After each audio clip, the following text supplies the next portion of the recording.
આખા ગુજરાતના કોઈ પણ ખૂણે પૂછો, કોઈ પણ વર્ગ વિસ્તારના લોકોને પૂછો, બધા જ જગ્યાએ એક જ અવાજે કહે છે કે ગુજરાતમાં પીવાનું પાણી ના મળે, પણ દારૂબંધીનો કાયદો હોવા છતાં દારૂ ને ડ્રગ્સ ઠેર ઠેર મળે છે। યુવા પેઢી બરબાદ થઈ રહી છે, નાની ઉંમરે યુવાનો મરી રહ્યા છે, બહેન દીકરીઓ વિધવા થઈ રહી છે। પણ આ સત્તામાં બેઠેલા ભાજપના નેતાઓ એમને જે દર મહિને હપ્તો મળે છે, દર મહિને જે કરોડો રૂપિયાની કમાણી છે, એ કમાણીને કારણે, હપ્તાને કારણે ગુજરાતની યુવા પેઢીને બરબાદ થવા દે છે।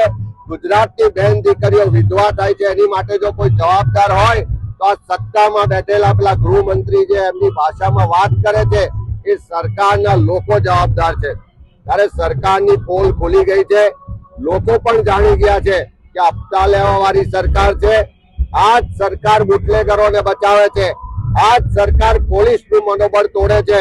જે પ્રમાણિક અધિકારીઓ છે એને સાઈડ પોસ્ટિંગ થાય છે અને જે વધારે હપ્તા ઉઘરાયેલા આવે, જે વધારે એમને ઉઘરાણું કરીને આપે એવા લોકોને સારા પોસ્ટિંગ અપાય છે। પણ હવે જનતા જાગી છે, લોકો આક્રોશ વ્યક્ત કરતા થયા છે।